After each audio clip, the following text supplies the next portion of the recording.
তারা এখানে মেশিন বয়ানির পূর্বে আগে আমাদের পানি কম ছিল, এখন মেশিন বয়ানির মাধ্যমে আমাদের অনেক হাজার হাজার মানুষের ক্ষতি হইতেছে। বরকলা, বেরিকান্দি, জিংলিগড়া, সোনই, এই চৈকেশাপুর, নলকলা,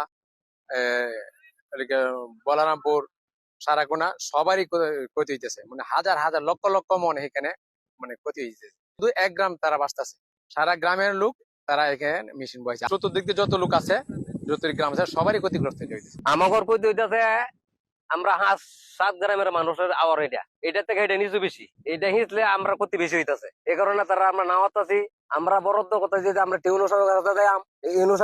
আমরা তার দিন হট আনি যাই পার এই হটটা খুঁজবার লাগিয়া এই ধানে সারবার লাগিয়ে আমরা কইতে আমরা সবাই মিলিয়ে যাই। তারা একলা মাসে তো তার হইতেছে না, আমরা কইতে যে আমরা সবাই মিললে বাঁচি, মানে সারা আওয়াজ দিতে বাঁচাইতে পারি তো আমরা বেশি বালা।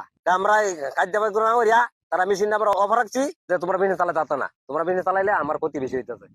নতুন রিন গভীর থেকে পরিষ্কার করে কাপড়কে রাখে নতুনের মতো উজ্জ্বল। নতুন রিন অ্যাডভান্সড পাউডার। আমরা আনি দিতে তারা কয় গাঙ্গ দিতে আমরা না গাঙ্গ না আনি দিতে আরো আমরা মেশিন অফ করছি, অফ করিয়া আমরা খুঁজতেছি যে আমরা যাই মেন এই জন্য যাওয়ানো দরকার। এলে সার আমি এই গলি গালি খাল তিন সাপড় লইয়া নাহলে টঙ্গিত দিয়া দুইতে একটা করো লোক আমরা সারা এলাকায় মিলে আমরা এই হটটা খুঁজতেছি। যে বিষয় হচ্ছে গিয়া এখানে যারা শুধু তারা 1 গ্রাম বেগুজুরা, 1 গ্রামের জমি এদিকে আছে, এটা বৃষ্টির পানি জমছে।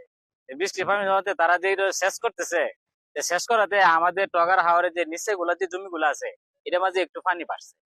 হ্যাঁ, আরো যদি সবটা ভিজে আর একটু বাড়বো, বাড়লে গিয়ে আমরা দেখতেছে যে টগার হাওরের জমিগুলার আমরা ক্ষতি হয়। হ্যাঁ, আর টগার হাওরের জমিগুলা কিন্তু আমরা এই যে চৈকাচাপুর বা বালিজুরি, বরকলা, বেরিকান্দি, সোনই আমরা কিন্তু সম্মিলিত গ্রামের জমি, কিন্তু বেকুজরা গ্রামের জমিও, তারা গ্রামের জমি কিন্তু আছে, সারাগোনা, বলামপুর সব গ্রামের জমি কিন্তু টগার হাওরের নিচে আছে। তাই এই পানিটা যদি একটু বেশি ভিজে বা ভিজে যে সবটা ফালায় তাহলে আমরা টগা জমিটা একটু আমরা যে ক্ষতি হয়। এই জন্য আমরা চাইতেছি যে বর্তমান যে এসিলেন সাহেব আছেন বা ইউনুস সাহেব আছেন বা বর্তমান যে সাংসদ আছেন তারা যদি একটা স্থায়ী ভাবে আমরা বেকুজুরা এই গ্রামবাসী যারা আছে যে পানি আছে এটাও যাতে তারা বাঁচে, এবং আমরা টগার হাওরের পানিটা যেহেতু কোনো দিক যদি বাইর করা যায়, হ্যাঁ, তা আমরা সবাই অত্র এলাকা টগার হাওরের বাসী আমরা বাঁচি। রমজানের বৃষ্টিটা হয়েছে, হওয়ার পরে আমরা বলরামপুর একটা কজ আছে, কজরা সারসি গ্রামে 200-300 মানুষ যায় সারে পানি সেদিকে যাইতেছে।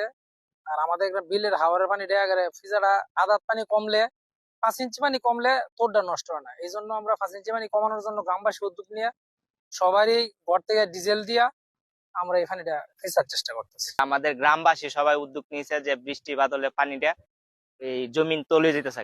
সেই ক্ষেত্রে আমরা যে এই মুহূর্তে যে ধান চাল বা যে তোরটা বাইরিব সেটা আদাত পানি কমানোর জন্য সেই উদ্দেশ্যে আমরা বান দিয়ে গ্রামবাসী মিলে মেশিন বসানো হয়েছে। কারণ এই জন্যই যে আমরা এই আদাত পানি কমলে আমাদের ধানটা এবছর সুগঠিতভাবে তুলতে পারবো।